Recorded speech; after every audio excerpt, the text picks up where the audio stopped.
selaku moderator. Terima kasih kepada Usaha Tirta yang telah berkenan untuk berbagi ilmu dalam kajian rutin Wadis ini. Dan tak lupa kepada teman-teman yang telah menyempatkan hadir untuk bersama-sama menimba pada pagi hari menuju siang hari ini. Dan alhamdulillah, marilah kita panjatkan puji syukur kehadirat Allah yang telah melimpahkan rahmat dan karunia-Nya kepada kita semua.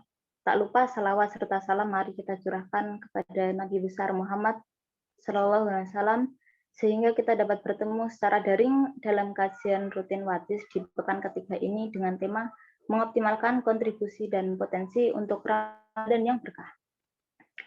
Kemudian pertama-tama marilah kita buka kajian ini dengan bacaan basmalah bersama-sama. Bismillahirrahmanirrahim. Dilanjutkan dengan bacaan ayat suci Al-Quran kepada Yunda Fadilah. Yunda Fadilah, stay. Iya, yuk. Oke, kepada Yunda Fadilah saya silakan. Terima kasih. Assalamualaikum warahmatullahi wabarakatuh.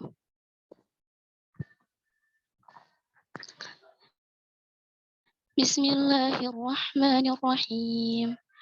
Wat-tur wa kitabim mastur fi rakim mansyur wal baitil ma'mur was saqfil marfu' wal bahril masjur inna 'adzaba rabbika lawaqi' ma lahu min dafi' yawma tamuru as-samaa'u mawra wa tasirul jibalu sayra fawailun yawma idzil lil mukazzibin alladzina hum fi khawdin yal'abun yawma yud'auna ila nari jahannam da'a hadhihi an-naru allati kuntum biha tukadzibun. Shadaqallahul azim. Wassalamualaikum warahmatullahi wabarakatuh. Waalaikumsalam warahmatullahi wabarakatuh. Shadaqallahul azim, shadaqallahul azim, shadaqallahul azim. Semoga dengan bacaan ayat suci Al-Quran tersebut, acara kita pada pagi hari ini diberkahi oleh Allah.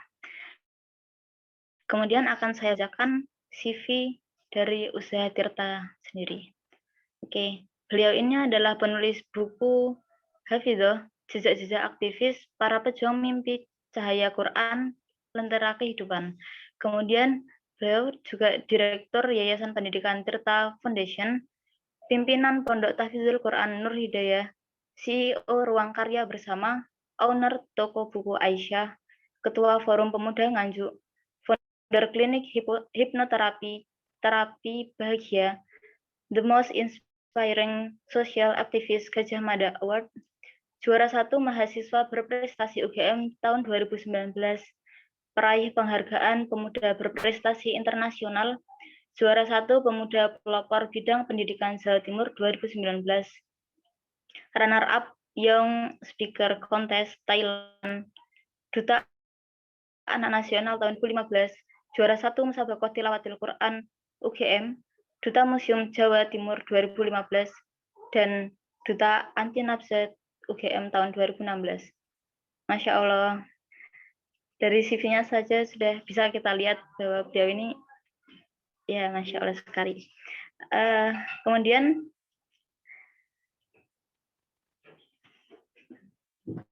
Yunda Tirta, stay ya. Ya. Oke, acara selanjutnya adalah penyampaian materi dari Yunda Tirta. Waktunya 45 menit ya, Yunda. Ya, Yunda. Waktu dan tempat saya persilakan, Yunda. Monggo.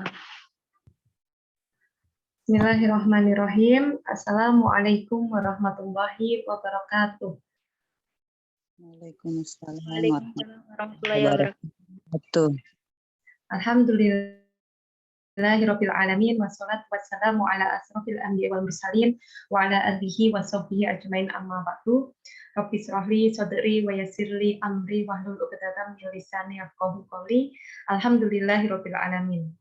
Pertama-tama marilah kita panjatkan rasa syukur kita kepada Allah Subhanahu wa taala yang selalu memberikan kita nikmat kesempatan, nikmat kesehatan, dan juga nikmat kebahagiaan tentunya. Salawat serta salam semoga selalu terlimpahkan kepada junjungan kita, Nabi Muhammad SAW, yang telah menghantarkan kita dari zaman jahiliyah menuju zaman terang benderang seperti saat ini. Ucapan terima kasih kepada seluruh panitia yang bertugas, yang sudah mengoptimalkan acara proses kajian kemuslimahan 1 bulan ini insya Allah, dan juga terima kasih juga kepada teman-teman semuanya yang sudah menyempatkan hadir untuk sama-sama belajar di pagi hari ini. Pagi hari yang sangat mulia karena kita berada di bulan yang sangat mulia dan berada di 10 hari terakhir bulan Ramadan yang mulia pula. Alhamdulillahirabbil alamin, terima kasih kepada teman-teman semuanya yang sudah berpartisipasi. Dan ini untuk kali pertama saya ya dipanggil Yunda. Saya belum pernah selama hidup saya sebelumnya dipanggil Yunda. Jadi tadi oke, Yunda gitu. Terima kasih teman-teman semuanya. Izin berkenalan ya dengan teman-teman semuanya ya. Beberapa teman-teman di sini, Masya Allah ya teman-teman, pada pagi hari ini seperti kelas private ya, kita seperti Likpok yang private, yang seperti nggak kajian umum gitu, nggak banyak-banyak. Jadi nanti akan kita bebaskan teman-teman semuanya ya untuk sharing apapun, kemudian bisa untuk curhat apapun, karena kita mengetahui ya layaknya seperti kelas private, silakan teman-teman mengoptimalkan waktu yang digunakan pada pagi hari ini dengan semaksimalnya. Jadi kalau teman-teman ada yang ingin diresah selama ini, silakan dikonsultasikan. Kemudian apabila selama ini mengalami gundah gulana ataupun sedih, silakan disampaikan. Saya mengetahui ya teman-teman, karena setiap hari memang berkecimpung di dunia mental, membuka terapi, klinik terapi yang setiap hari dari pagi sampai malam, baik online maupun offline, teman-teman muslimah menceritakan kisah-kisah yang sangat-sangat mengharu biru ya. Ketika saya mendengarkan, ketika saya menyimak, tentunya rasa-rasanya ingin menangis teman-teman mendengarkan kisah teman-teman semuanya. Dan perlu kita ketahui bahwa di era sekarang mendengarkan itu adalah barang yang sangat mahal, sesuatu yang sangat istimewa. Karena tidak semua orang mau mendengarkan kita, tidak semua orang mau memperhatikan kita, tidak semua orang bisa memahami kita. Jadi jadikan momen pada pagi hari ini adalah momen di mana kita bisa melepas apapun yang selama ini kita pendam, apapun yang selama ini kita resahkan, teman-teman semuanya. Dan izin ingin kenal ya dengan teman-teman semuanya, mungkin satu orang saja ya dari moderator ya, Dek Zikrina. Yunda Zikrina. Yunda, dari mana Yunda? Iya, saya aslinya dari Magelang, Yu. Magelang, oh Masya Allah. Yunda itu artinya apa sih sebenarnya? Yunda itu sebenarnya kata lain dari ini sih, Mbak Yunda kayak gitu. Oh, itu ya, kata sapaan ya? Iya, Oh, panggilan gitu sih. Ya, dari Magelang ya. Terus kuliahnya di mana? Kuliahnya di SDIE Nusa Mekar Kencana Jogja, Yunda. Oh, Masya Allah di Jogja. Sama-sama dong. Saya juga alumni Jogja. Saya dulu kuliah di Universitas Gadjah Mada, teman-teman semuanya. Insya Allah. Sekarang di mana? Di Jogja atau di Magelang? Ini sekarang baru di Jogja ini. Oh, Masya Allah. Alhamdulillah. Semoga 10 hari terakhirnya dimanfaatkan dengan sangat baik ya, teman-teman semuanya. Ya, Insya Allah. Terima kasih, Ukti Zikrina. Dan teman-teman semuanya, ada 9 orang ya di sini. Saya ingin menyampaikan bahwa saya itu selalu sangat antusias ketika melakukan kegiatan apapun sesederhana apapun, dan termasuk juga dengan mengisi sharing-sharing kajian online seperti ini, teman-teman. Saya sangat semangat, saya sangat antusias, teman-teman semuanya. Karena dari sinilah teman-teman semuanya, kita tidak tahu yang mana yang Allah ridhoi, amalan yang mana yang Allah terima, sehingga sekecil apapun perbuatan kita, kita upayakan untuk selalu antusias, untuk selalu semangat. Termasuk dalam seminar online, teman-teman. Mungkin sesederhana seminar online, ya Zoom maupun Google Meet ini, Allah kehendaki kita bisa bertemu di kehidupan yang nyata, di offline. Karena banyak sekali teman-teman semuanya, mohon izin menceritakan ya, bahwa ketika setiap hari mengisi kajian online dari pagi, siang, sore, malam, walaupun kita bertemu secara virtual seperti ini, ternyata Allah takdirkan teman-teman kita bisa bertemu secara offline. Karena banyak sekali santriwati-santriwati di Rumah Quran Nur Hidayah yang sekarang ini dalam satu atap bersama saya, berasal dari mana? Salah satu wasilahnya adalah dari kajian online seperti ini. Gitu teman-teman, mengikuti satu kajian online, kemudian ikut lagi kajian berikutnya, dan seterusnya, hingga Allah takdirkan bisa menjadi saudari yang bisa kita peluk langsung, yang bisa kita berbuka bersama secara langsung, dan lain sebagainya.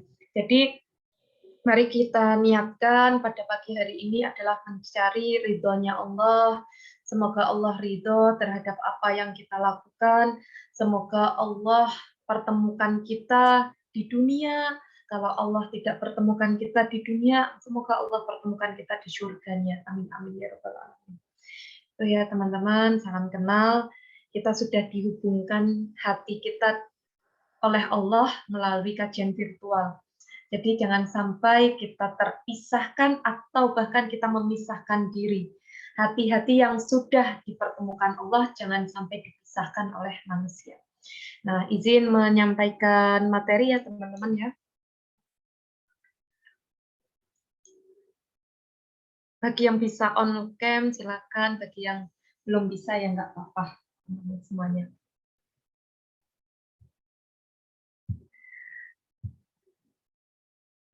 Pada materi pagi ini kita berbicara tentang bagaimana kita mengoptimalkan kontribusi dan potensi untuk Ramadan yang berkah ini teman-teman semuanya. Tentunya ketika kita membahas Ramadan, kita sudah memahami keutamaan-keutamaan bulan Ramadan di awal bulan, bahkan jauh-jauh sebelum bulan Ramadan hadir, kita sudah mempelajarinya, teman-teman. Banyak sekali keutamaan-keutamaan bulan Ramadan yang sudah kita ketahui tentunya. Kemudian di 10 hari terakhir ini, mari kita isi dengan salah satu fondasi ya teman-teman, bahwa jangan sampai kita merasa bahwa tinggal 10 hari membuat kita menjadi putus asa, membuat kita para muslimah menjadi tidak berdaya, karena merasa sedih, katakanlah 20 hari yang lalu kita tidak optimalkan, katakanlah 20 hari yang lalu kita tidak maksimal dalam melakukan ibadah, jangan sampai seperti itu teman-teman. Mari kita bangun fondasi bahwa masih ada 10 hari yang bisa kita optimalkan dan maksimalkan. Karena syaitan itu sangat cerdas sekali teman-teman dalam mengelabui manusia. Termasuk memakai logika untuk menjadikan manusia putus asa. Wahai fulanah, sudah tinggal 10 hari, kamu maksimalkan saja untuk mempersiapkan hari raya. Wahai fulanah, udah tinggal 10 hari, kamu sudah beribadah kok 20 hari yang lalu. Kamu udah khatam berkali-kali kok. Jadi nggak apa-apa. Kamu 10 hari ini biasa saja atau malas-malasan. Nggak apa-apa kok. Engkau sudah mencapai target di hari-hari sebelumnya. Begitulah cara syaitan teman-teman membuat manusia, utamanya para muslimah, berputus asa terhadap nikmat dan kesempatan yang Allah berikan. Maka mari kita bangun fondasi sebelum kita membahas lebih jauh, bahwa kita maksimalkan 10 hari terakhir ini dengan sangat-sangat totalitas. Sekalipun teman-teman sudah mencapai targetnya, khatam 3 kali, khatam 4 kali, khatam 5 kali, terserah teman-teman. tapi mari kita optimalkan 10 hari terakhir ini dengan semaksimalnya. Itu teman-teman sekalian. Alhamdulillah pada pagi hari ini kita diberikan kesempatan ya oleh Allah untuk bisa mengikuti program ini secara private teman-teman semuanya. Tentunya teman-teman adalah para muslimah yang dipilih oleh Allah. Dari jutaan muslimah yang ada di dunia, dan teman-teman dipilih menjadi 9 orang yang bisa masuk menjalin ukhuwah di sini. Apa saja sih benefit teman-teman ketika mengikuti program private ini teman-teman ya? Tentunya teman-teman akan mendapatkan knowledge, pengetahuan, apa yang bisa menjadi fondasi dalam hidup kita melalui keilmuan-keilmuan. Kemudian tentunya teman-teman dapat network dari teman-teman yang lainnya, bisa kenal dengan panitia, bisa kenal dengan saya pribadi misalnya teman-teman. Bagi kawan-kawan yang memang baru perdana bertemu dengan saya. Kemudian teman-teman juga bisa sharing pengalaman. Baik saya juga sharing pengalaman yang bisa menjadi pembelajaran untuk kita semuanya. Juga kita bisa mendapatkan fasilitas, bisa misalnya nanti bisa berbagi PowerPoint, kita bisa berbagi apapun teman-teman. Kemudian kita bisa mendapatkan goodness, kebaikan. Barang siapa yang berjalan untuk mencari ilmu, maka Allah akan limpahkan kebaikan-kebaikan pada para pencari ilmu. Itu teman-teman sekalian. Berbicara tentang potensi dan kontribusi teman-teman, saya ingin menyampaikan sebuah hal yang bisa menjadi renungan untuk kita semuanya. Bahwa setiap hari saya bertemu dengan ribuan santriwati teman-teman. Saya bertemu dengan ribuan muslimah, jutaan muslimah yang mana saling bercerita tentang apapun yang mereka rasakan. Ada yang berkonsultasi, ada yang ingin mendapatkan siraman nasihat, teman-teman. Setidaknya saya rangkum menjadi 7 hal apa yang sedang dialami para muslimah sekarang, teman-teman. Insecurity, merasa tidak punya potensi, merasa tidak punya apa-apa. Yang pertama dari local community. Jadi komunitas di samping-sampingnya. Misalnya teman-temannya sudah lebih berprestasi, teman-temannya lebih memiliki karya, sedangkan kita masih belum, kita merasa belum mempunyai apa-apa, kita belum melakukan apa-apa di muka bumi ini. Kemudian yang kedua, environment kita. Misalnya kita melihat teman-teman kita, enak ya punya lingkungan keluarga yang baik, enak ya punya lingkungan keluarga yang mendukung, Masya Allah, luar biasa kehidupannya, mempunyai ayah yang perhatian, ibu yang perhatian, yang mendukung segala kehidupannya. Sedangkan aku, apapun harus sendiri, sedangkan aku, apapun harus mandiri, dan lain sebagainya. Kemudian yang ketiga, ada yang insecure karena karir. Teman-temanku sudah bisa punya pekerjaan yang layak, teman-temanku punya aktivitas yang sangat bagus, sedangkan aku begini-begini saja, dan lain sebagainya. Kemudian yang keempat, ada insecurity tentang education. Apa itu pendidikan? Teman-temanku sudah punya gelar yang bermacam-macam, S1, S2, S3, S4, dan SS yang lainnya. Sedangkan aku boro-boro bisa kuliah, sekolah saja bisa lulus, alhamdulillah. Banyak yang insecure karena pendidikan, teman-teman. Yang kelima, ada insecure karena body. Jadi ada yang merasa tidak sempurna, merasa tidak seperti orang-orang yang lainnya, merasa berbeda dengan tubuhnya, dengan badannya. Misalnya ada orang-orang lain yang merasa bahwa merasa temannya putih, merasa temannya itu bersih, merasa temannya itu memiliki badan yang cukup bagus, dan membandingkan dirinya dengan orang lain. Kemudian ada juga perasaan yang lainnya, misalnya finansial, membandingkan keadaan finansial dirinya dengan keadaan finansial orang lain. Orang lain sudah memiliki kecukupan yang berlebih, sedangkan aku, dan lain sebagainya.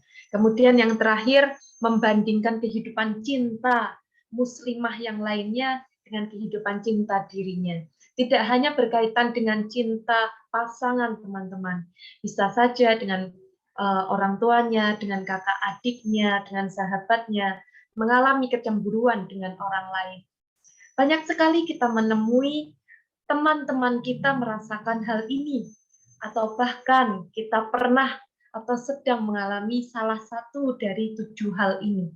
Atau bahkan kita mengalami semuanya, teman-teman semuanya. Jadi kita sendiri yang mengetahui bagaimana perasaan kita terhadap diri kita sendiri.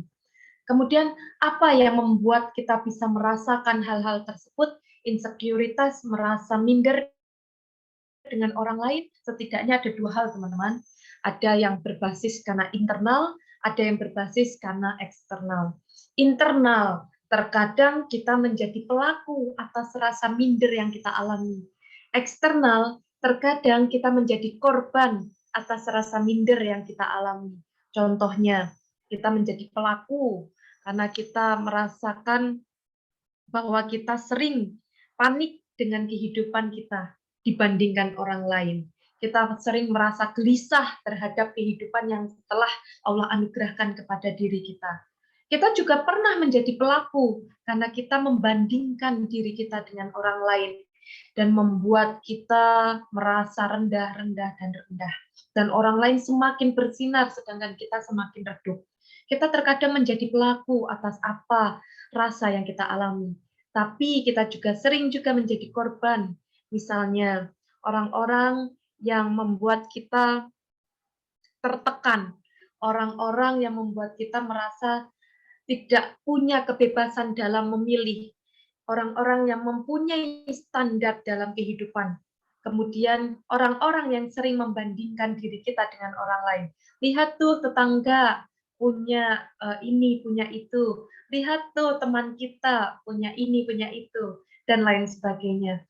Jadi mari kita sadari bahwa terkadang ada momen eksternal, ada momen internal di mana kita merasakan minder, tak punya potensi apapun, teman-teman semuanya. Dan tentunya hal-hal tersebut berdampak sangat besar, teman-teman semuanya. Kadang orang-orang yang merasakan minder atau insecurity bisa membuat dirinya menjadi depresi. Depresi, kemudian gangguan kepribadian, kadang-kadang bisa senyum, ketawa di satu waktu, tapi terkadang juga bisa menangis, bisa histeris, sehingga tidak adanya stabil emosi. Kemudian gangguan kecemasan, banyak orang-orang yang cemas terhadap apa yang ada di dalam dirinya, banyak orang yang merasa cemas terhadap masa depannya. Kemudian banyak muslimah yang merasa rendah diri semakin dia melihat membandingkan dengan orang lain, merasa bahwa dirinya tidak punya apa-apa. Yang bahkan teman-teman ada dampak yang sangat signifikan terhadap proses perilaku minder ini adalah hubungan sosial yang terganggu, sehingga sering menarik diri dari lingkungannya, sering menarik diri dari kehidupan sosialnya, karena merasa tidak punya apapun, karena merasa bahwa dirinya tidak punya potensi apapun, merasa dirinya tidak punya karya apapun. Maka itulah banyak muslimah-muslimah yang merasa tidak punya itu, sehingga menarik diri dari lingkungannya, mengurung diri di kamar, tidak mau berinteraksi dengan orang lain, bahkan susah untuk menjalin hubungan dengan orang lain. Itu nyata, teman-teman, nyata sekali. Setiap hari banyak muslimah yang konsultasi terhadap hal itu, teman-teman. Orang-orang yang mana mudah rapuh dengan perkataan orang, orang-orang yang mana mudah sedih, mudah jatuh dengan kalimat-kalimat yang dilontarkan orang lain. Maka di awal ini, mari kita muhasabah, teman-teman, bahwa jangan sampai dari mulut kita membuat orang lain menjadi rendah diri. Jangan sampai dari mulut kita membuat orang lain menjadi kecewa. Begitu, teman-teman semuanya. Mungkin kita pernah merasakan kekecewaan dari orang lain, tapi jangan sampai kita menorehkan kekecewaan kepada orang lain, teman-teman semuanya. Kemudian, apa yang kita lakukan jika kita memang sedang merasakan hal tersebut? Tentunya kita harus mengakui, teman-teman, bahwa kita sedang merasakan hal tersebut, kita merasakan insecurity, kita merasakan bahwa orang lain lebih daripada kita. Kita akui perasaan itu. Jangan sampai kita mendeny, kita menolak perasaan yang hadir itu. Kita akui bahwa kita sedang mengalami perasaan apapun. Kita akui perasaan yang hadir dalam diri kita, teman-teman semuanya. Kita mengakui teman-teman bahwa di dalam dunia ini, di dalam lingkungan yang kita hadapi ini, bahwa manusia memiliki standar kebahagiaannya. Tapi kita harus tahu teman-teman bahwa kita punya standar bagi diri kita sendiri. Jangan sampai kita terlena dengan standar yang dibuat oleh orang lain, sehingga kita tidak tahu bahwa kita punya standar kebahagiaan bagi diri kita sendiri. Contohnya, standar yang dipakai oleh orang lain. Standar cantik yang dibuat oleh lingkungan kita. Standar cantik harus putih, harus tinggi, harus mancung, harus yang lain-lain sebagainya. Itu standar yang dipakai oleh lingkungan kita saat ini, teman-teman. Tapi ingat bahwa kita punya prinsip dan kita punya hak untuk menentukan standar kita masing-masing. Kita bisa menentukan standar kita. Jangan kita jatuh, jangan sampai kita terlena dengan standar yang dibuat lingkungan. Karena standar yang dibuat lingkungan ini apabila kita ikuti terus-menerus akan membuat kita depresi sesuai dengan dampak-dampak yang teman-teman baca sekarang. Maka ayo teman-teman kita buat standar diri kita buat diri kita bahagia tanpa harus ada pengakuan dari lingkungan. Begitu indahnya teman-teman jika kita bisa bahagia tanpa lingkungan kita menyetujui hal itu, tanpa membuat kita merasa bahwa kita harus menuruti standar yang dibuat oleh lingkungan kita. Maka itu teman-teman, untuk bisa mengetahui tentang standar, membuat standar dalam hidup kita, kita perlu untuk mengenal potensi dari diri kita. Kita perlu untuk mengetahui potensi-potensi kemuslimahan dari kita.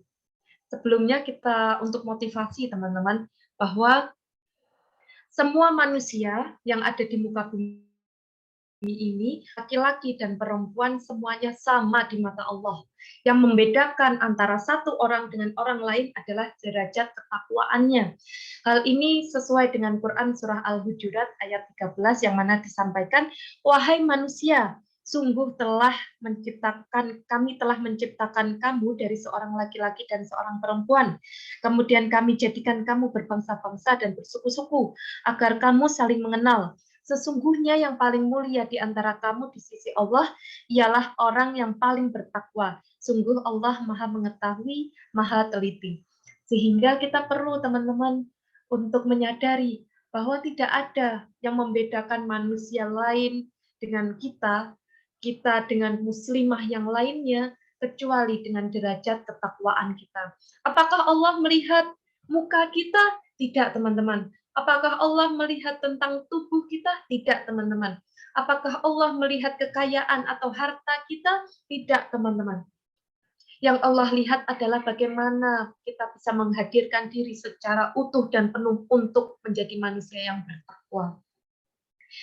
Itu perlu digarisbawahi dan dijadikan prinsip, teman-teman, supaya kita tidak saling membandingkan diri dengan lingkungan kita dalam perihal hal yang lainnya, kecuali dalam ketakwaan.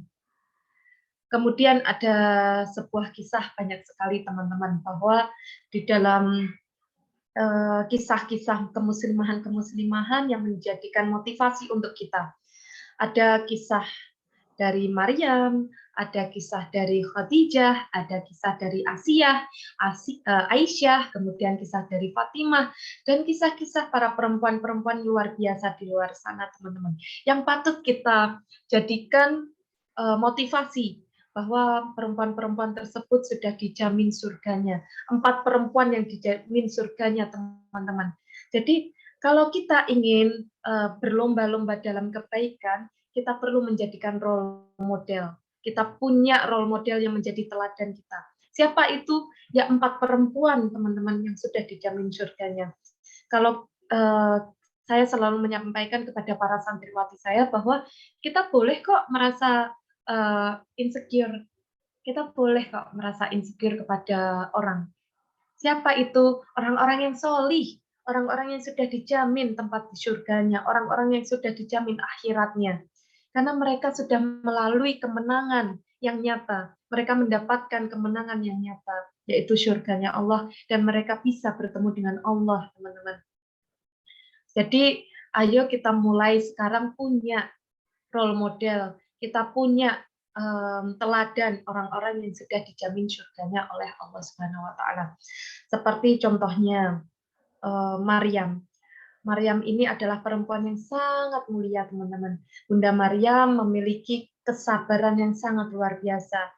Dikala orang-orang di lingkungannya menghujatnya, memfitnahnya, merendahkannya, tapi Maryam tetap semangat, teman-teman, untuk terus berpositif thinking kepada Allah, untuk terus berhusnuzon kepada Allah, bahwa apa yang Allah berikan adalah yang terbaik bagi Maryam tersebut, teman-teman. Jadi kita perlu mencontoh kesabaran dari perempuan yang bernama Bunda Maryam tersebut. Kemudian kita juga bisa mencontoh kesabaran dari siapa, teman-teman? Dari Bunda Khadijah.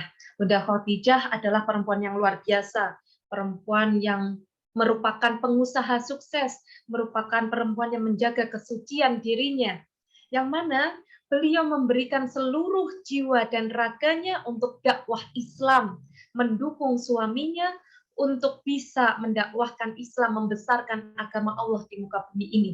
Maka itu kita perlu mencontoh, meneladani Bunda Khadijah, bahwa seluruh jiwa raga kita dari mulai atas sampai bawah diri kita, mari kita wakafkan diri kita untuk perjuangan Islam. Mari kita menjadi muslimah-muslimah pendakwah yang memberikan seluruh jiwa raga kita adalah untuk membesarkan agama Allah. Barang siapa yang memperjuangkan agama Allah, maka Allah akan memberikan pertolongan kepada hidupnya. Jadi itu, teman-teman, dan kisah-kisah yang lainnya yang membuat kita menjadi muhasabah bahwa orang-orang yang diberikan Allah kemenangan, maka mereka adalah orang-orang yang diberikan Allah perjuangan di masa kehidupannya ini. Jadi kalau kita sekarang sedang merasa sedih, sedang merasa terpuruk, nggak apa-apa, teman-teman, kita selalu berdoa kepada Allah, semoga kesedihan ini Allah balas dengan kebahagiaan di akhirat. Amin, amin, ya rabbal alamin. Hal itulah yang teman-teman yang menjadikan motivasi untuk saya pribadi, bahwa hidup di dunia ini sebenarnya kita tidak sia-sia, teman-teman. Allah Subhanahu wa taala menciptakan kita dengan visi misi yang sangat mulia. Dalam Quran surah Az-Zariyat ayat 56 disampaikan, a'udzubillahi minasyaitonirrajim, bismillahirrahmanirrahim, wa ma khalaqatul jinna wal insa illa liya'budun.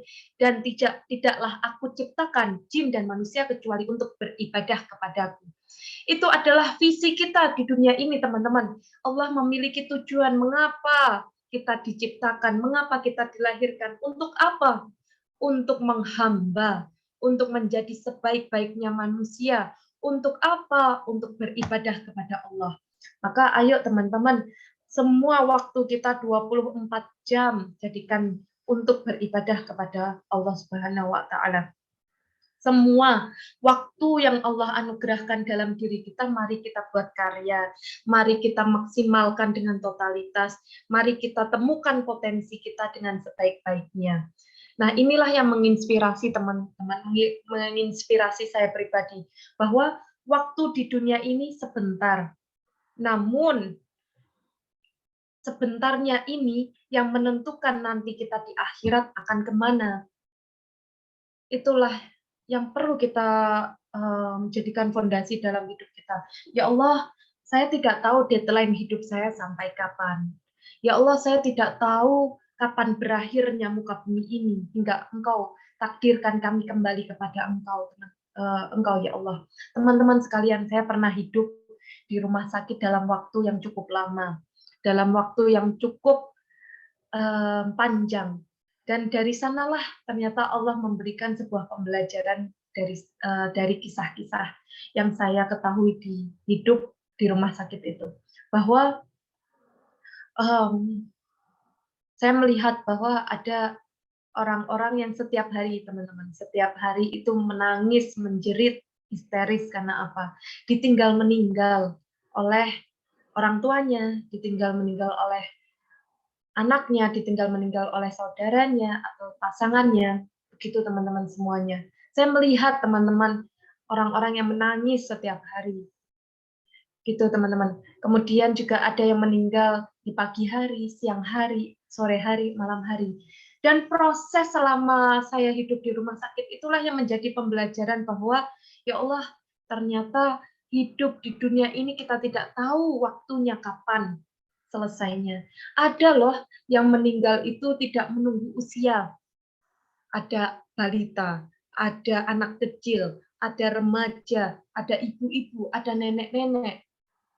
Saya melihatnya teman-teman, dan meninggal itu tidak perlu dengan sakit, karena banyak yang saya lihat itu adalah orang-orang yang meninggal karena hal yang dadakan atas izinnya Allah, teman-teman. Dari sanalah yang membuat perspektif saya terhadap kehidupan itu berubah totalitas. Bahwa ya Allah, Engkau izinkan saya menikmati kehidupan, Engkau izinkan saya menikmati waktu yang sedang tersisa ini. Ya Allah, izinkanlah saya mengisi waktu ini dengan kebaikan-kebaikan, dengan hal-hal yang membuat Engkau bahagia, dengan hal-hal yang membuat Engkau bangga telah menciptakan saya di muka bumi ini. Gitu teman-teman.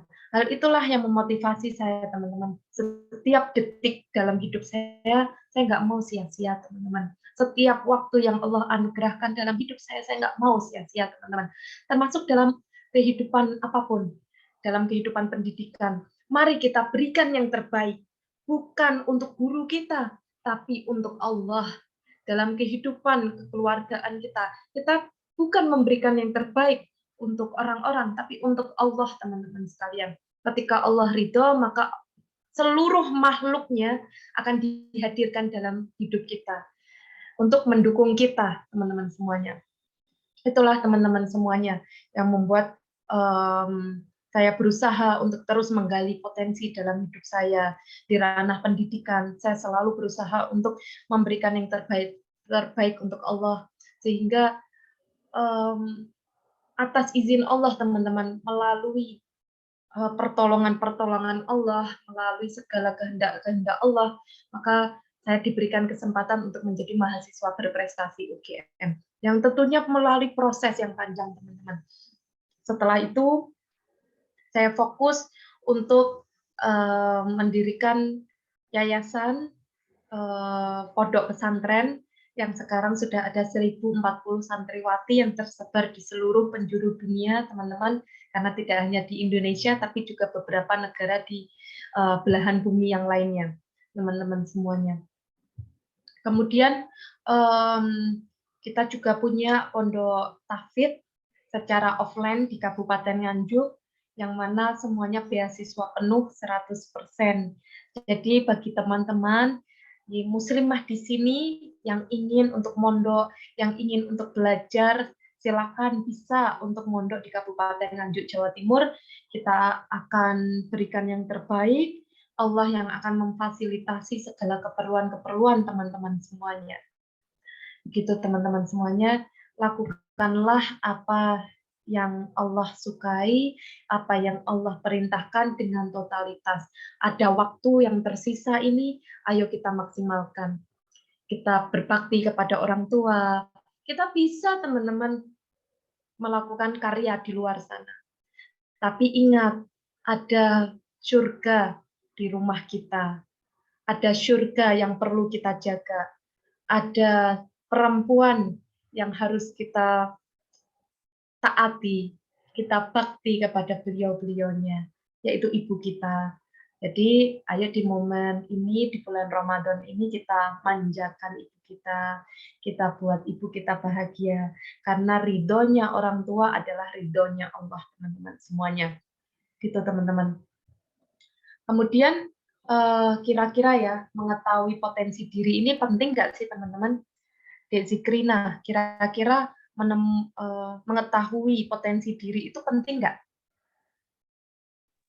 Kalau menurut saya itu penting banget sih, Yunda. Iya, penting, teman-teman. Jadi, kira-kira kenapa sih penting? Soalnya kalau kita nggak tahu potensi diri kita, ya kita nggak bisa memaksimalkan potensi tersebut gitu. Jadi penting banget untuk mengetahui, apalagi itu untuk diri sendiri gitu, Yunda. Masya Allah. Ya, betul sekali. Ketika kita nggak tahu potensi diri kita, akhirnya kita jadi manusia yang nggak tahu mau ngapain, nggak tahu kita punya kelebihan apa, nggak tahu kalau kita sebenarnya berharga. Dan orang-orang yang tidak tahu potensi dirinya, kebanyakan mayoritas menjalani hidup itu seperti air yang mengalir. Apapun yang ada di depannya lakukan saja.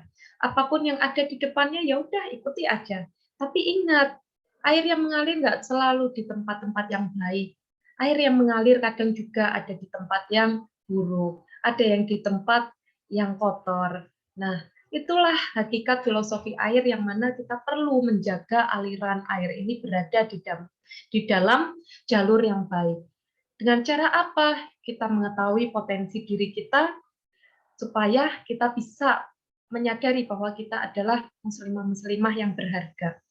Dengan kita mengetahui potensi diri kita, teman-teman, kita bisa lebih kuat daripada apa yang kita bayangkan.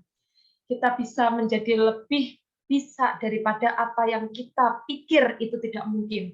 Mungkin kita sering mengetahui, teman-teman, bahwa saya nggak bisa melakukan itu, saya nggak bisa melakukan ini, saya mah nggak punya apa-apa, saya mah nggak tahu apa-apa. Tapi dengan teman-teman mengetahui potensi dirinya, insya Allah teman-teman, teman-teman bisa jauh lebih kuat daripada apa yang dibayangkan. Seperti dalam gambar ini teman-teman, manusia yang kecil seperti itu bisa mengangkat gajah yang super besar, teman-teman. Itu tandanya apa? Kita mengetahui potensi diri kita, sehingga hal-hal yang terlihat tidak mungkin menjadi mungkin. Kalau kita bisa mengetahui strategi-strategi untuk mencapai hal tersebut. Nah, ini bisa dicatat, bisa di-screenshot, bisa dibagikan, teman-teman. Nah, gimana cara kita mengetahui potensi diri kita? Dengan know and identify, dengan mengetahui dan mengidentifikasi diri kita. Biasanya kalau di dalam training-training atau pelatihan-pelatihan apapun teman-teman, saya mengajak para muslimah-muslimah atau teman-teman untuk menuliskan analisis SWOT-nya. Kalau biasa kita dengar adalah analisis SWOT, ya, SWOT. Untuk apa? Mengapa kita perlu untuk menganalisis diri kita supaya kita mengenal diri kita. Saya ulangi teman-teman, untuk apa kita perlu menganalisis diri kita? Untuk kita mengenal diri kita. Dengan kita mengenal diri kita, kita tahu bahwa kita punya kelebihan, kita tahu bahwa kita punya kelemahan, dan kita analisis bagaimana memaksimalkan kelebihan itu, bagaimana bisa meminimalisir dampak dari kelemahan diri kita. Nah, kita akan bahas satu persatu tentang know and identify. S, strength. Apa itu strength? Kelebihan. Biasanya saya minta list, teman-teman. Saya minta list teman-teman muslimah untuk mencatat apa kelebihan-kelebihan dalam dirinya. Misalnya, dirinya bisa memasak, ditulis memasak. Kemudian dirinya bisa apa? Membaca Al-Quran dengan lancar, ditulis. Kemudian dia bisa public speaking, ditulis. Ditulis, teman-teman. Dan di bagian penulisan S ini adalah terkadang yang paling lama, teman-teman. Pertama dan paling lama. Kenapa, Ustazah? Kok bisa paling lama? Karena banyak, teman-teman. Saya selalu mengisi SWOT analysis ini di berbagai latar belakang muslimah. Dan semuanya, hampir semuanya, tidak bisa menuliskan kelebihannya. Nggak tahu kelebihannya. Sampai ada yang nangis, teman-teman. Karena merasa nggak punya kelebihan apapun. Itu nyata, teman-teman. Ustazah, saya nggak bisa apa-apa. Ustazah, saya nggak pernah punya kelebihan apa-apa. Saya menjalani hidup saya biasa-biasa saja. Banyak yang seperti itu. Tapi ingat, teman-teman, yakinlah bahwa kita sebenarnya dianugerahi Allah sumber daya untuk menjalankan tugas kita sebagai khalifah di muka bumi ini. Wa id qala rabbuka lil malaikati inni ja'ilun fil ardi khalifah. Jadi Allah menciptakan manusia di muka bumi ini adalah menjadi pemimpin. Yang mana ketika Allah memerintahkan kita, Allah menghadirkan sumber daya dalam diri kita. Yang tentunya kita tidak mungkin tidak punya kelebihan. Nah itu teman-teman. Jadi insya Allah teman-teman, pasti Allah memberikan sumber daya dalam diri kita berupa kelebihan-kelebihan. Dicatat sesederhana apapun. Oh saya bisa ngatur anak. Oh saya bisa menuliskan puisi. Oh saya bisa mencuci baju. Oh saya bisa ini. Hal yang ditulis sesederhana itu insya Allah teman-teman akan membuat kita bahagia. Ternyata kita berharga. Kemudian yang kedua, W adalah weakness, kelemahan. Kita perlu mencatat. Nah, terkadang di analisis yang kedua ini orang-orang tuh paling cepat, jadi nulis paling banyak. Saya sampai heran teman-teman, kenapa ini bolpennya bisa gerak cepat banget ya? Ternyata teman-teman, kebanyakan dari kita selalu memandang diri kita adalah manusia yang penuh kelemahan. Sehingga ketika diminta untuk mencatat kelemahan paling pinter. Saya nggak bisa ini, saya nggak bisa itu, saya nggak bisa ini, saya nggak bisa itu. Banyak sekali yang seperti itu. Bahkan catatan kelemahannya itu bisa sampai sehalaman penuh, sedangkan catatan kelebihannya cuma 3 baris. Banyak yang seperti itu, teman-teman. Nah, mari kita analisis kelebihan-kelebihan kita, catat sebanyak-banyaknya. Kemudian kelemahan pun juga dicatat. Untuk apa? Kita mengetahui apa yang perlu kita perbaiki. Contoh misalnya kelemahan-kelemahan itu, saya nggak bisa mengontrol emosi, saya belum bisa untuk bangun pagi Ustazah, saya belum bisa untuk public speaking Ustazah, dan lain sebagainya ditulis. Nah, ingat ketika kita menuliskan kelebihan, gandengan dari kelebihan adalah memberdayakan. Mari kita tulis, catat kelebihan kita, kemudian berdayakan kelebihan itu. Optimalkan kelebihan-kelebihan itu. Kemudian kelemahan, gandengan dari kelemahan itu adalah kita cari solusi atas kelemahan tersebut. Contoh, misalnya antum sekalian mencatat bahwa kelemahannya itu tidak bisa bangun pagi Ustazah. Saya selalu bangun setelah sholat subuh sudah selesai Ustazah. Tuh. Kemudian gandengannya kelemahan apa? Cari solusi atas kelemahan tersebut.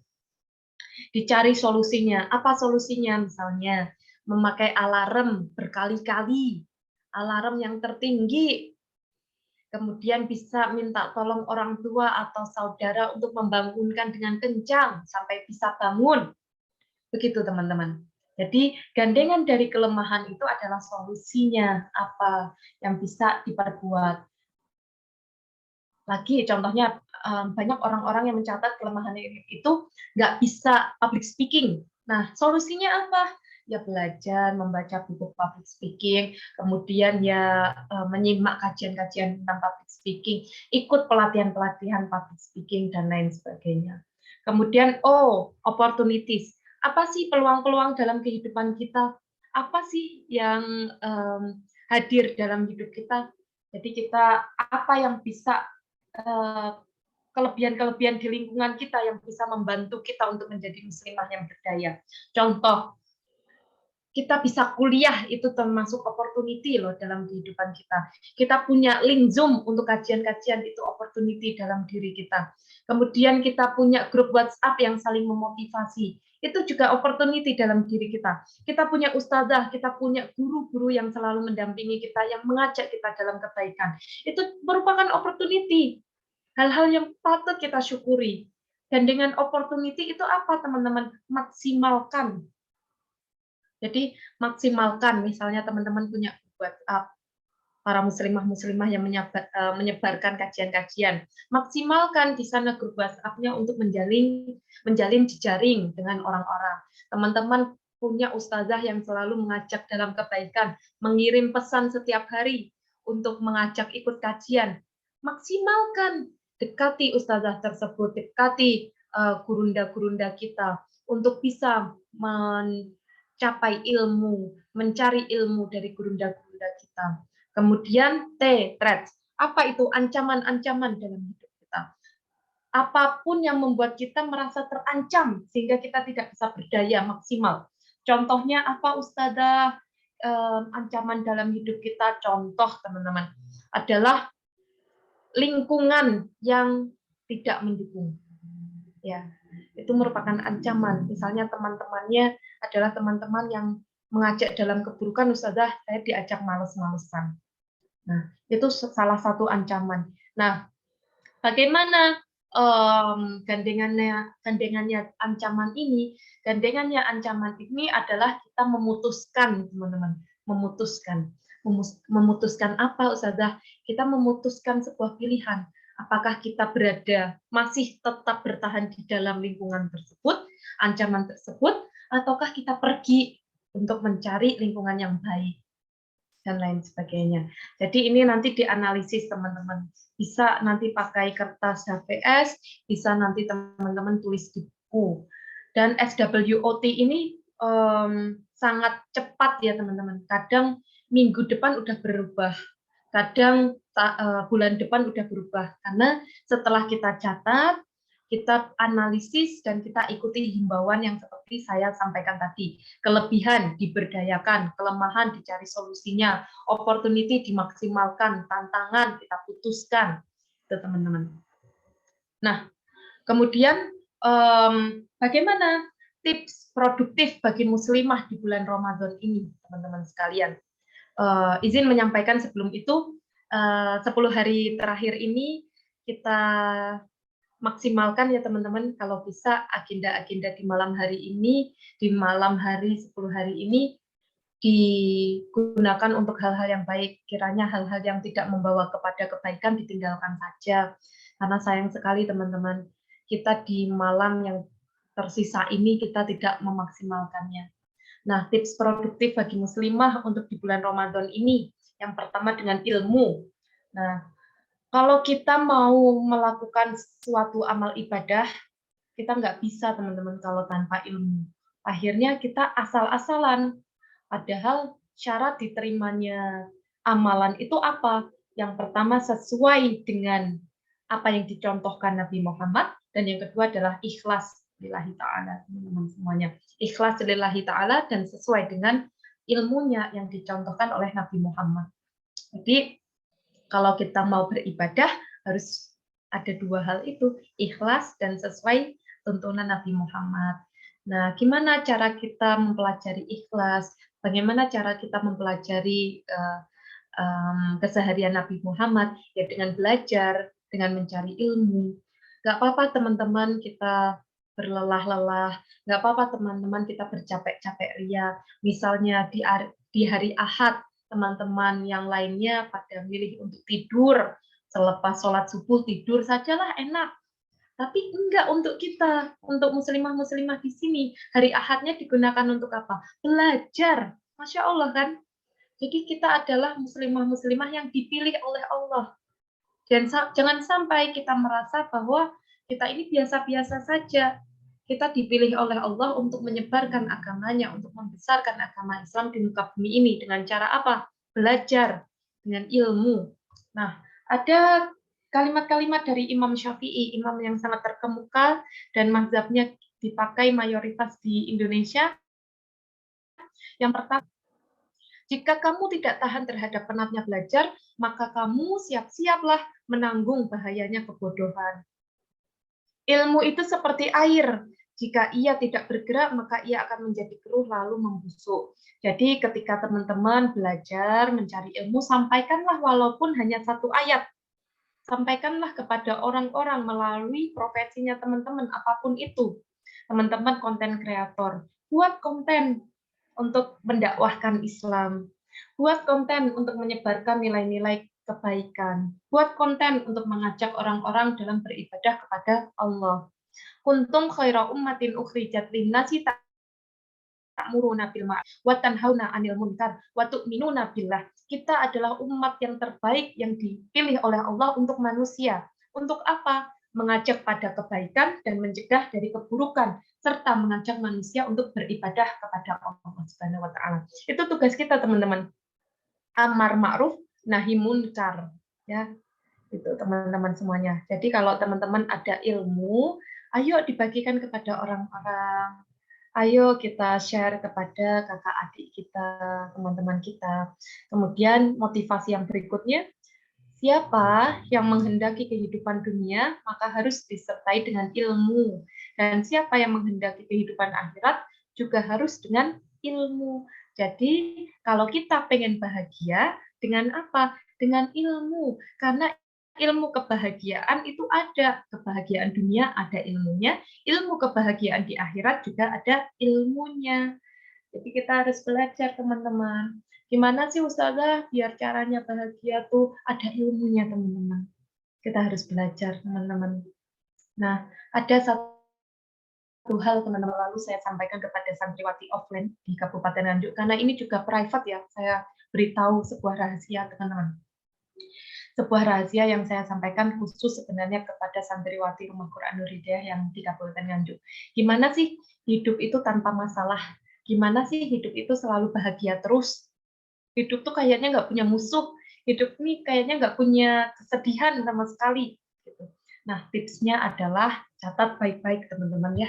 Tips hidup bahagia, tips hidup tanpa masalah adalah dengan cara kita mempasrahkan secara utuh dan penuh apapun yang terjadi dalam kehidupan kita kepada Allah Subhanahu wa taala. Saya ulangi lagi untuk yang kedua kalinya ya, teman-teman.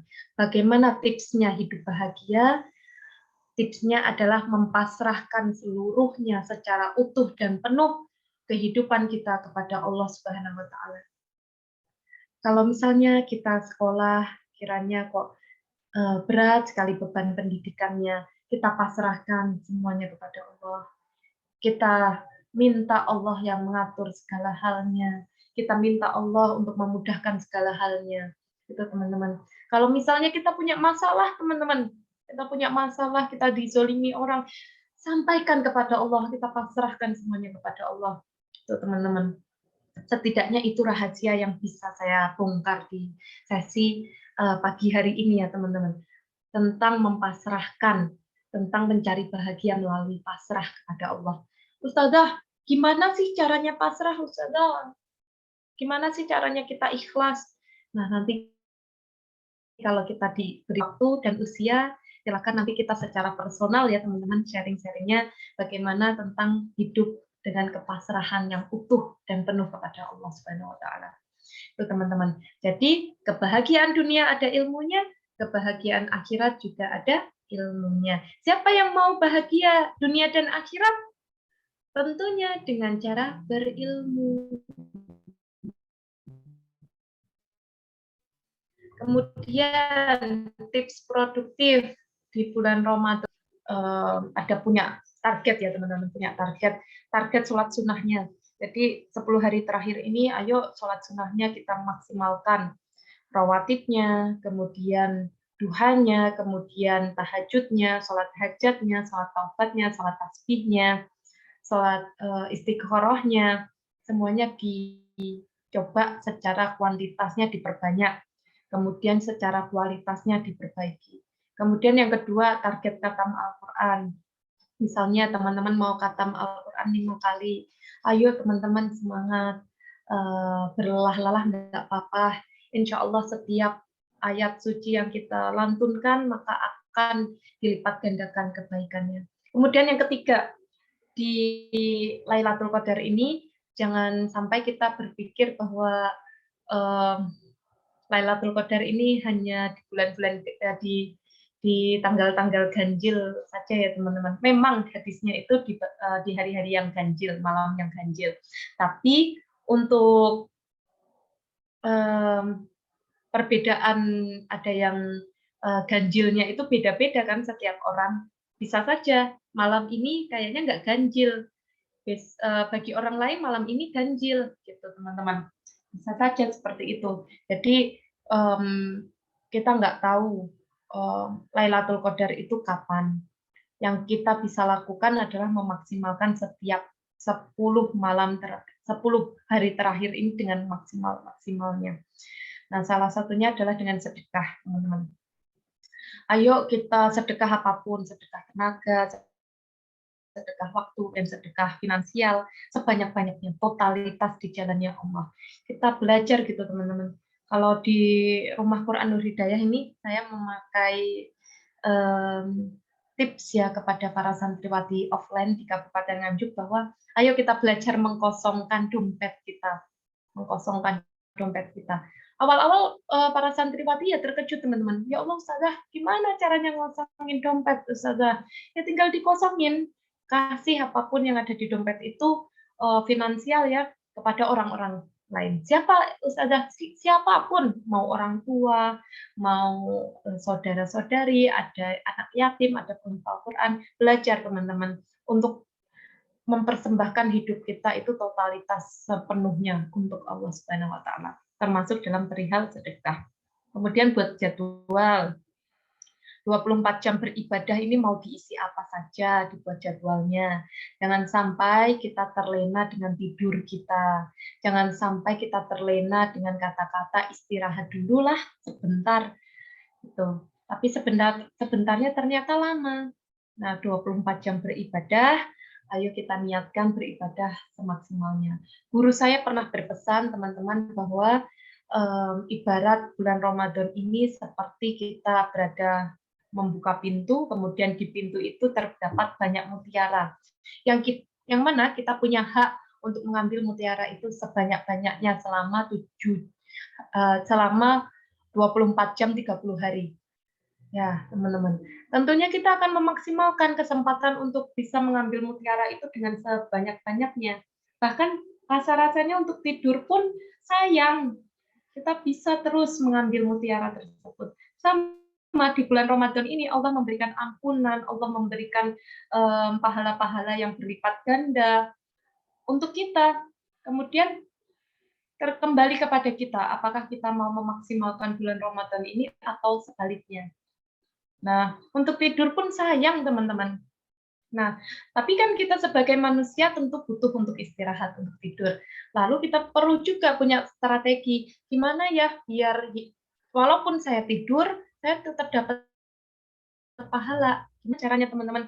Misalnya teman-teman nyumbang sedekah mukena kepada orang-orang, para penghafal Quran, disedekahin. Teman-teman nyumbang sedekah Al-Quran kepada para penghafal Quran. Teman-teman nyumbang buka puasa untuk para penghafal Al-Quran. Masya Allah ya teman-teman, sekalipun teman-teman dalam keadaan tidur di siang hari, tapi ada penghafal Quran yang memakai mukenanya teman-teman untuk sholat, kemudian ada penghafal Quran yang memakai Al-Qurannya teman-teman untuk menghafalkan Quran, maka insya Allah teman-teman pahala kebaikan dari penghafal Quran tersebut mengalir kepada teman-teman semuanya. Ditambah lagi bulan Ramadan adalah bulannya turun Al-Quran. Jadi Masya Allah teman-teman, ayo kita maksimalkan interaksi kita dengan Al-Quran semaksimal-maksimalnya teman-teman sekalian. Kemudian yang berikutnya jaga kesehatan fisik, mental, dan spiritual. Setiap hari banyak yang konsultasi bahwa kesehatan mentalnya terganggu karena banyak hal. Jadi ayo kita jaga kesehatan mental kita dengan terus bahagia. Bagaimana cara bahagia? Pasrah secara utuh dan penuh kepada Allah Subhanahu wa taala. Teman-teman semuanya. Dan ini motivasi untuk kita para muslimah ya, bahwa wanita berpendidikan tinggi bukan untuk menyaingi laki-laki, tetapi untuk membangun generasi. Juga sama disampaikan oleh Presiden pertama kita, Dr. Muhammad Hatta, yang menyampaikan bahwa ketika kita mendidik satu laki-laki berarti kita mendidik satu orang. Tapi ketika kita mendidik perempuan, satu perempuan bisa mendidik generasi, teman-teman semuanya. Jadi kalau teman-teman yang sekarang sedang berjuang, belajar bukan untuk menyaingi laki-laki, tapi untuk membangun generasi. Kemudian yang berikutnya, motivasi yang berikutnya adalah sebuah penelitian, teman-teman, bahwa orang-orang yang dilahirkan pasti akan membawa gen dari ayah dan ibunya.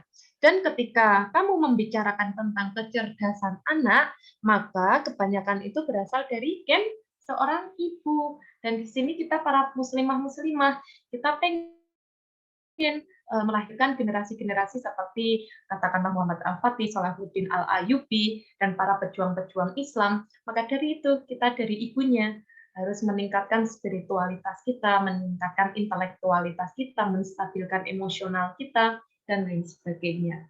Itu teman-teman. Dan di sini terima kasih atas kesempatan yang diberikan. Saya mengajak kepada para muslimah-muslimah, ada 13 muslimah yang ada di sini. Saya mengajak teman-teman semuanya untuk sama-sama berjuang di jalannya Allah.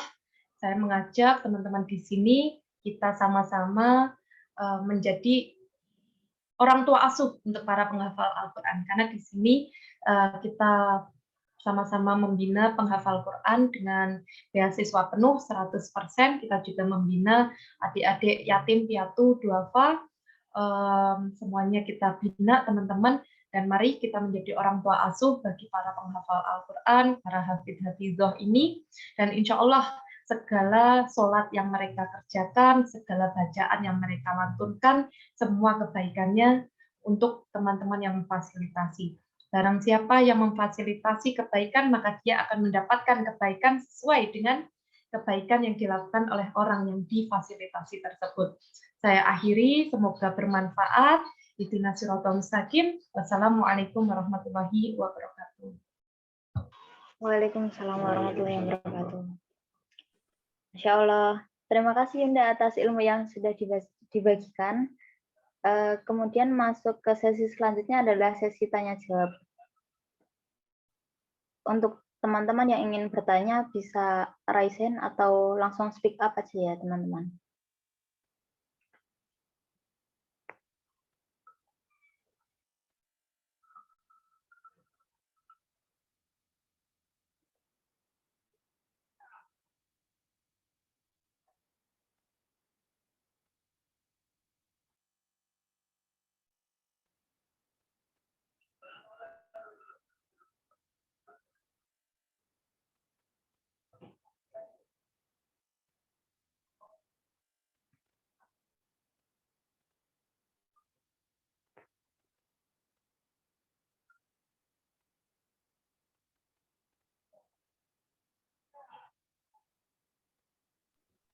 Ayo boleh teman-teman silakan mau curhat apapun atau nggak perlu tanya juga nggak apa-apa, mau sharing apapun silakan ya teman-teman. Ini seperti private loh teman-teman, silakan. Assalamualaikum. Yuk mungkin Yudea mau bertanya.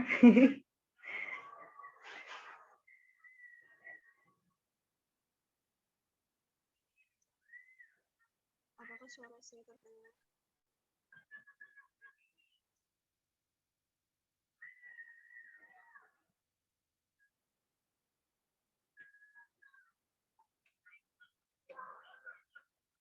Atau teman-teman lain ada yang ingin bertanya ataupun sharing, diperbolehkan loh ini teman-teman. Terbuka secara lebar-lebar. Ada pertanyaan Yu dari Yu Alvina di chat. Oke, terima kasih. Coba. Saya bacakan ya pertanyaan dari Yunda Alvina. Izin bertanya Ustazah, bagaimana target kita tercapai? Gitu. Mau langsung dijawab apa ditamu dulu ini Yunda? Saya langsung jawab ya, Yunda. Saya harus latihan nih panggil Yunda, belum pernah saya panggil. Insya Allah. Ya teman-teman sekalian, ini pertanyaan yang selalu ya, bukan lagi sering ditanyakan ya, selalu ditanyakan kepada siapapun gitu ya, para santriwati-santriwati. Ustazah gimana ya? Hari ini saya siap untuk menjadi penghafal Al-Quran Ustazah. Masya Allah gitu ya. Setelah terjun di dunia menghafal Al-Quran, ternyata dalam waktu seminggu, 2 minggu, 1 bulan, Ustazah saya kok males ya, Ustazah saya kok capek ya, Ustazah, ya Allah. Tuh, jadi sering sekali. Jadi banyak santriwati-santriwati seperti itu teman-teman. Juga bukan juga di offline pun juga, ya Allah Ustazah aku menghafal gini-gini banget ya Ustazah, ya Allah gitu. Gimana ya Ustazah caranya istiqomah Ustazah? Saya awal-awal tuh ketika dengerin kajian Ustazah, udah nih saya semangat nih untuk ngaji terus, siap nih semangat untuk ibadah terus Ustazah. Tapi habis seminggu kok gini Ustazah ya, setelah tahu rasanya gitu ya, perjuangannya gitu. Itu banyak sekali teman-teman. Nah, maka dari itu ya teman-teman ya, nasihat untuk saya pribadi juga, yang pertama adalah kuatkan niatnya. Kuatkan niatnya dalam beribadah, itu hanya untuk lillah, hanya untuk lillahi ta'ala, untuk Allah Subhanahu wa Ta'ala. Jadi, jangan sampai niat kita itu terbesit untuk yang lainnya.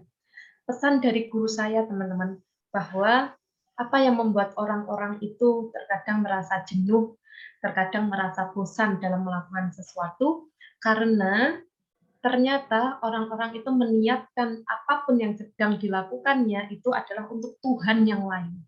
Masya Allah ya teman-teman. Ya Allah, apa maksudnya Tuhan yang lain? Gitu ya. Manusia-manusia yang merasa jenuh atau bosan dalam melakukan segala sesuatu, bahkan malas untuk melakukan segala sesuatu, terkadang diniatkan untuk Tuhan yang lain selain Allah. Contohnya apa? Pengakuan manusia, pujian manusia, kemudian penghargaan-penghargaan di dunia, dan lain sebagainya. Terkadang hal-hal tersebut menjadi Tuhannya manusia. Dan diharapkan seperti itu. Ketika berada di keramaian, luar biasa dalam melakukan ibadah. Tapi ketika sendirian, ya Allah, rasa-rasanya untuk bangkit dari tempat tidur itu Masya Allah perjuangannya.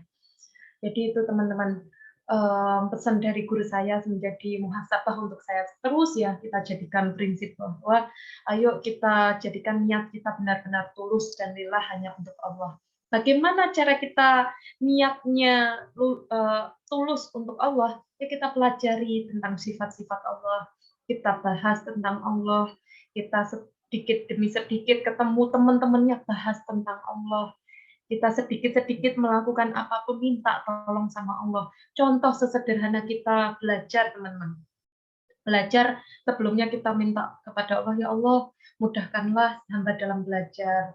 Kemudian sesederhana kita ngeklik Zoom ini, bismillah ya Allah temani saya dalam belajar ya Allah.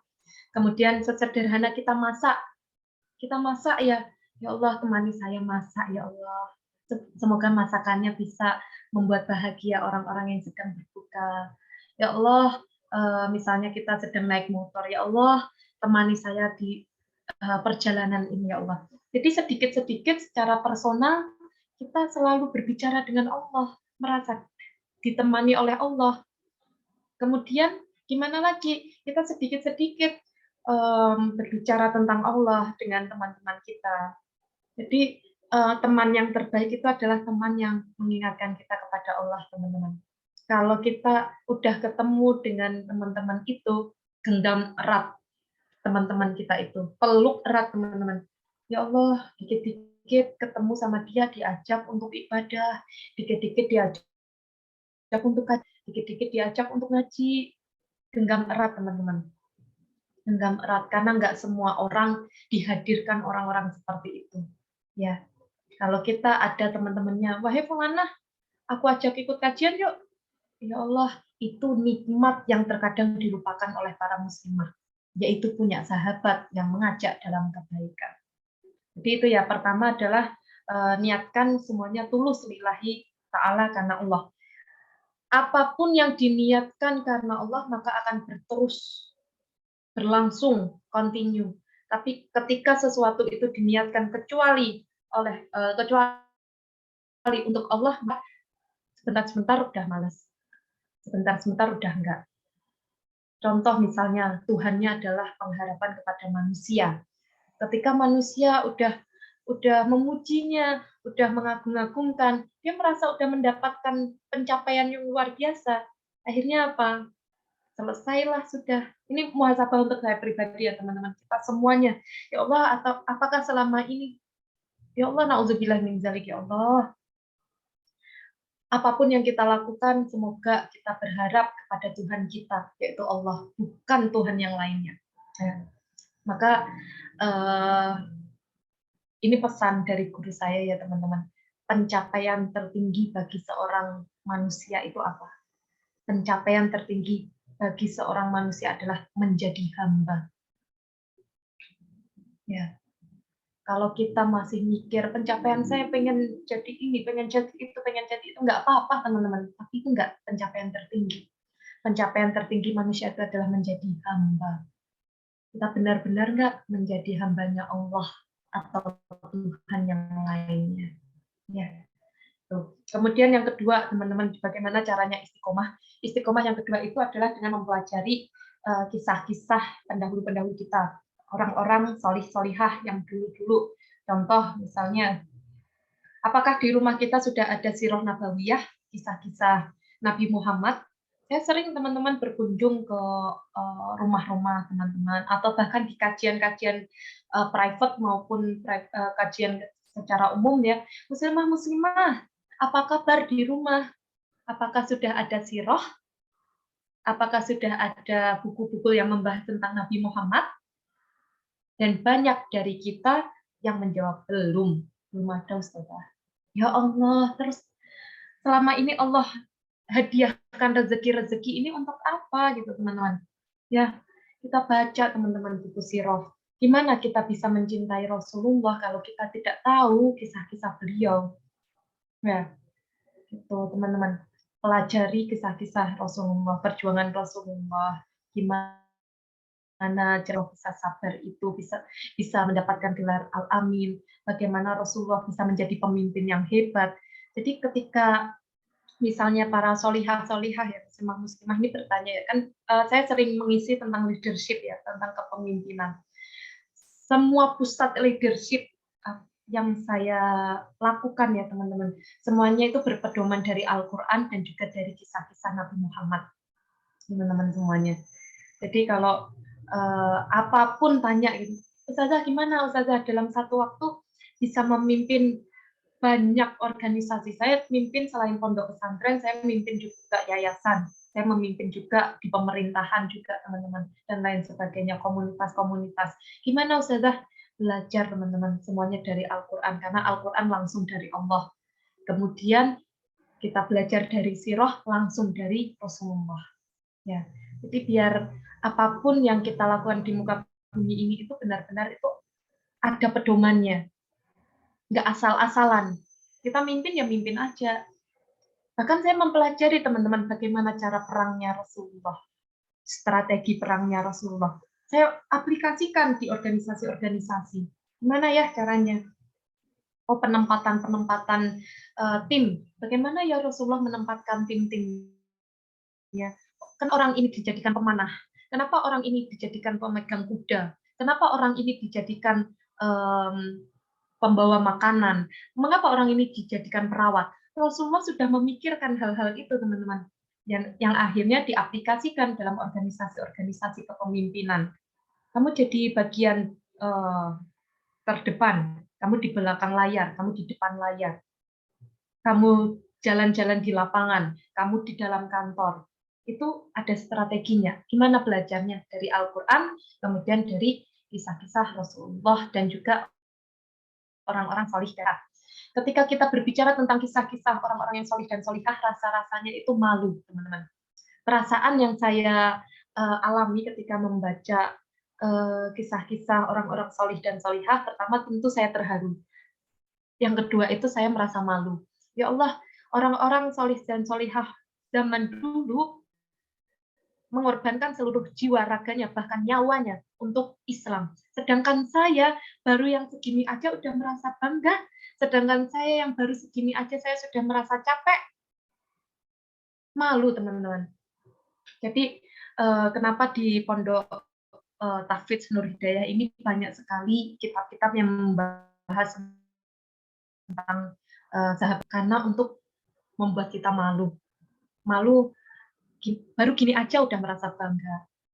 Apa yang perlu kita banggakan dari diri kita, amalan-amalan kita, yang membuat manusia itu masuk surga itu bukan amalannya. Ini pesan guru saya berkali-kali, yang membuat manusia itu masuk surga itu bukan amalannya, tapi tentang ridhonya Allah. Allah ridho enggak terhadap amalan-amalannya kita? Barangkali kita menang secara kuantitas, tapi Allah enggak ridho karena dilihat hati kita. Hati kita enggak benar-benar untuk Allah. Saya izin bercerita sedikit aja teman-teman untuk muhasabah kita semuanya dan muhasabah saya sendiri, teman-teman. Ada panglima prajurit perang yang syahid di medan perang untuk membela agama Islam. Hidupnya adalah untuk membela agama Islam, teman-teman, dan beliau syahid meninggal di medan perang untuk membela agama Islam. Kemudian yang kedua, ada orang yang ahli sedekah. Sebelum dia meninggal, dia mensedekahkan semua hartanya 100% untuk di jalannya Allah. Kemudian yang ketiga, ada penghafal Quran yang hafal 30 juz, kemudian mempelajari riwayat, bahkan sanad-sanadnya. Meninggal dalam keadaan menghafal Quran, yang satunya meninggal dalam keadaan bersedekah, yang satunya meninggal dalam keadaan yang jihad fisabilillah. Kemudian ketika di akhirat, malaikat bertanya kepada Allah, ya Allah, 3 orang ini dimasukkan di surga yang mana? Malaikatnya bertanya itu, teman-teman. Ya Allah, 3 orang luar biasa ini dimasukkan di surga yang mana? Karena saking luar biasanya amalan mereka. Kemudian Allah menjawab apa, teman-teman? Masukkan 3 orang ini ke neraka. Malaikat terkejut, karena malaikat tidak tahu isi hatinya orang. Yang tahu isi hatinya orang itu siapa? Allah.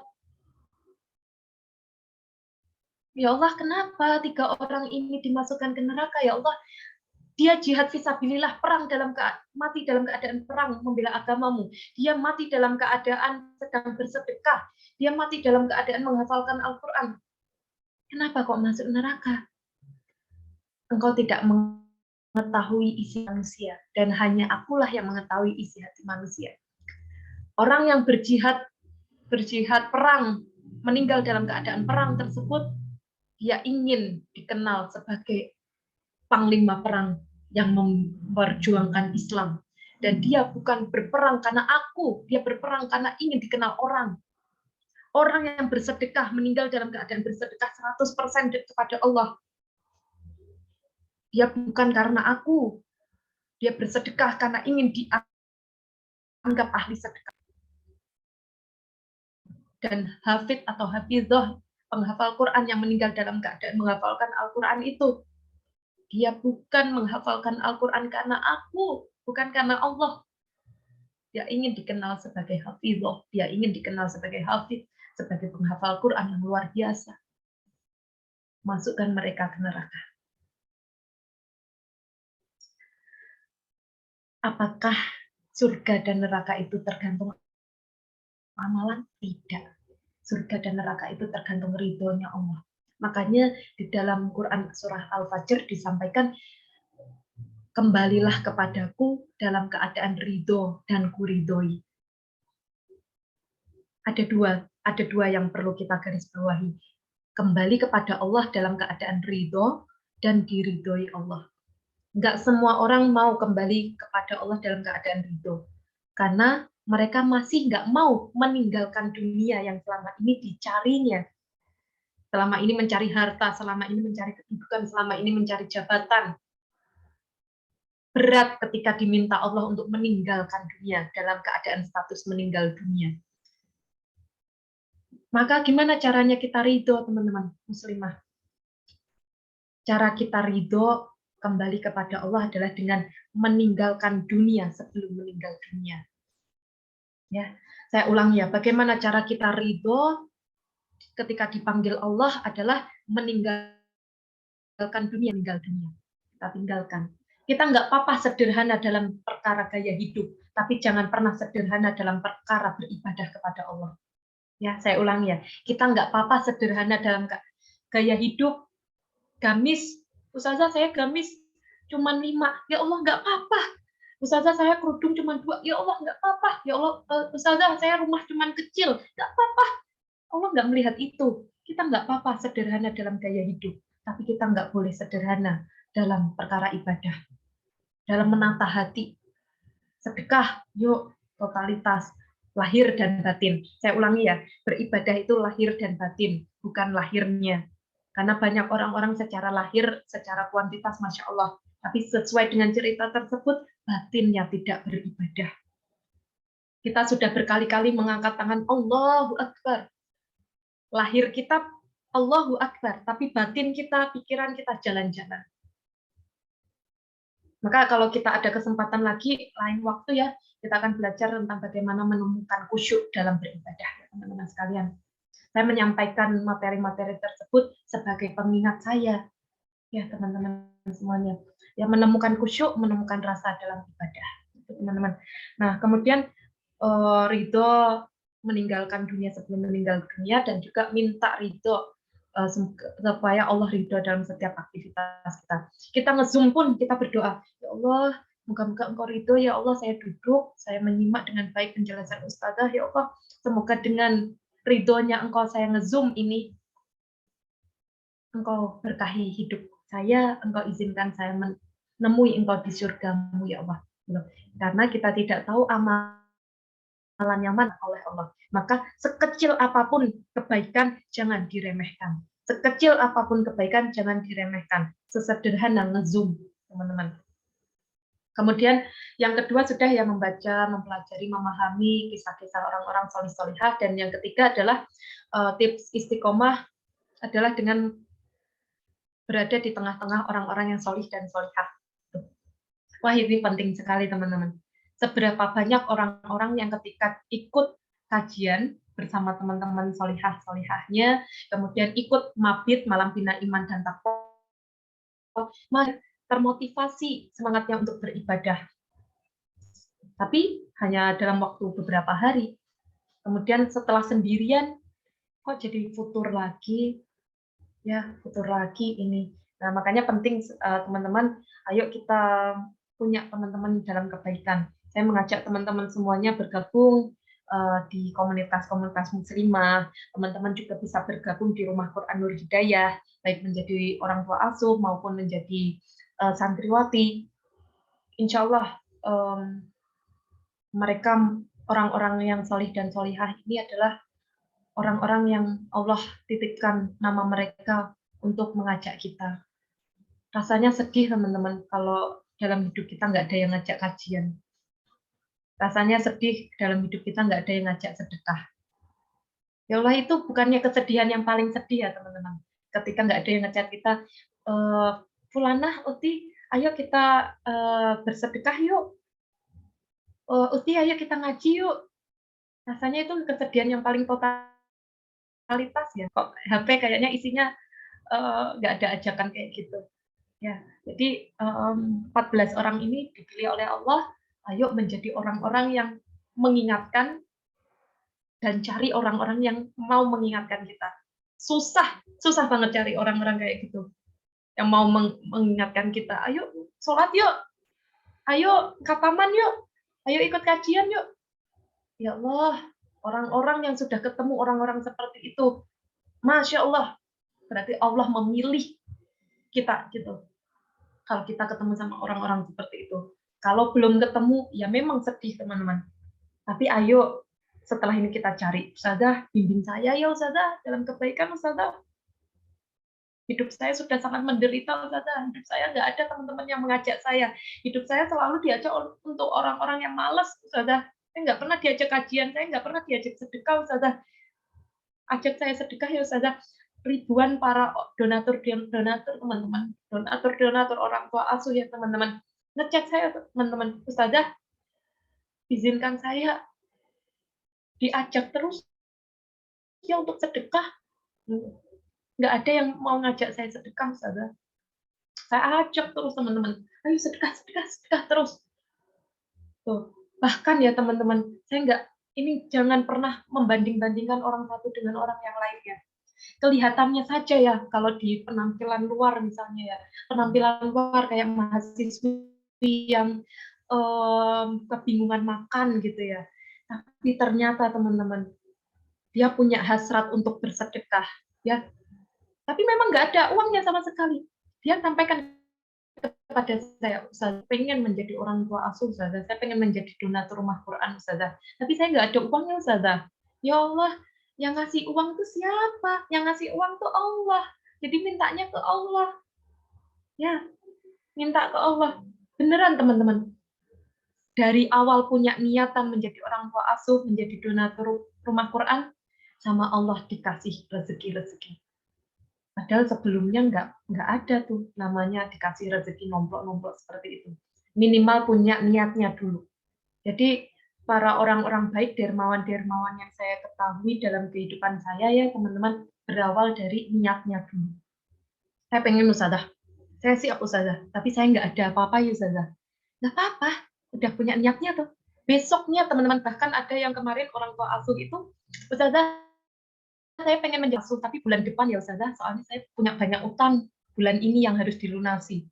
Ini beneran teman-teman, baru banyak orang tua asuh yang seperti itu. Ustazah saya pengen jadi orang tua asuh, tapi bulan depan ya Ustazah, bulan ini banyak pengeluaran untuk bayar utang, bayar ini. Oh iya nggak apa-apa Umi, bulan depan jadi orang tua asuhnya gitu. Kalau mau bulan ini ya nggak apa-apa, mumpung bulan Ramadan, segala kebaikan dilipat gandakan. Iya Ustazah, tapi saya ini punya utang banyak, nggak mungkin saya bisa jadi orang tua asuh bulan ini. Iya nggak apa-apa, mintanya ke Allah. Ini wallahi teman-teman, benar-benar teman-teman. Keesokan harinya ngirim bukti transfer jadi orang tua asuh. Ya Allah, saya kaget ya teman-teman. Lah, kemarin malam bilangnya ini punya utang banyak, nggak bisa kalau bulan ini. Saya tanya teman-teman, Umi, nggak jadi bulan depan jadi orang tua asuhnya. Kok bisa hari ini? Padahal baru kemarin bilang utangnya banyak. Ustazah, setelah saya ngechat Ustazah, saya tuh minta ke Allah, ya Allah saya pengen jadi orang tua asuh tuh sekarang, bukan bulan depan, tapi saya banyak utang. Ya Allah, ternyata keesokan harinya, di pagi harinya sama Allah dikasih finansial utang, dan juga kelebihan-kelebihannya untuk menjadi orang tua asuh. Apakah apakah rezeki itu bisa dilogika? Nggak bisa teman-teman.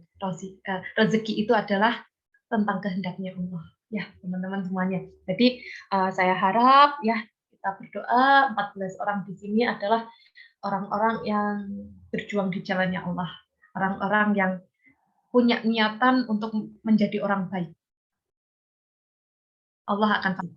Karena banyak cerita-cerita para donatur dermawan itu adalah orang-orang yang dilihat secara kasat mata itu nggak mungkin dia bisa sedekah. Orang makan aja nggak bisa. Gitu. Tapi kalau Allah sudah mengatakan kun fayakun, terjadi maka terjadilah. Apa? Mau seluruh masyarakat di Indonesia, di dunia ini menghujat orang-orang tersebut, kalau Allah sudah berkata kun, terjadi, terjadilah. Gitu teman-teman. Nah, itu ya saya ringkas ya, jadi 3 tips. Yang pertama adalah niat, kemudian baca kisah-kisah para orang-orang solih-solihah, kemudian yang ketiga itu adalah berkumpul dengan orang-orang yang solih-solihah pula, gitu teman-teman sekalian. Itu semoga bermanfaat ya solihah semuanya. Saya kembalikan lagi ke Yunda Rina. Oke, terima kasih Yunda atas jawabannya yang Masya Allah sekali. Semoga jawaban ini dapat memotivasi kita untuk selalu beristiqomah dalam beribadah kepada Allah. Kemudian berhubung ini sudah memasuki waktu zuhur, jadi sesi tanya jawab ini kita cukupkan dulu ya teman-teman. Untuk jawaban yang belum terjawab nanti bisa komunikasi langsung kepada Yunda Tirta. Sesi selanjutnya adalah closing statement dari pemateri. Monggo Yunda Tirta untuk diberikan closing statement-nya. Nah, ini ada pertanyaan ya, juga belum dijawab, udah ngetik panjang ya, jadi nanti bisa komunikasi langsung saja ya teman-teman sekalian. Saya tuh kayak ada amanah gitu yang belum diselesaikan, kalau ada yang bertanya belum saya jawab. Nah, teman-teman saya sampaikan ulang lagi ya, hati kita sudah dipertemukan Allah di pagi hari ini. Jangan sampai kita yang memisahkan diri. Tetap jaga komunikasi dengan saya, dengan seluruh panitia. Saya pengen kenal teman-teman semuanya. dan sudah saya sampaikan nomor handphone pribadi saya kepada teman-teman semuanya, dan itu saya yang pegang. Jadi teman-teman silakan mau komunikasi, bagi yang belum satu grup dengan saya, nanti insya Allah akan saya masukkan ke grup-grup yang ada gitu ya, salah satu grup. Jadi banyak nanti informasi maupun motivasi untuk melakukan kebaikan gitu teman-teman. Untuk closing statement dari saya adalah mari kita menyempurnakan niat hanya untuk Tuhan kita, Allah Subhanahu wa taala. Ketika kita menyempurnakan niat kita, maka Allah akan menyempurnakan pertolongan dalam kehidupan kita. Ihdinas siratal mustaqim. Wassalamualaikum warahmatullahi wabarakatuh. Waalaikumsalam warahmatullahi wabarakatuh. Terima kasih kepada Yunda Tirta yang telah menyampaikan materinya dan closing statement-nya. Semoga ilmu yang telah disampaikan pada siang hari ini bisa diterima oleh teman-teman dengan baik dan semoga ilmunya barokah. Amin ya rabbal alamin. Kemudian marilah kita tutup kajian rutin ini dengan bacaan alhamdulillah bersama-sama. Alhamdulillahirabbil alamin. Saya pamit undur diri. Terima kasih. Mohon maaf jika ada salah. Wassalamualaikum warahmatullahi wabarakatuh. Waalaikumsalam warahmatullahi wabarakatuh.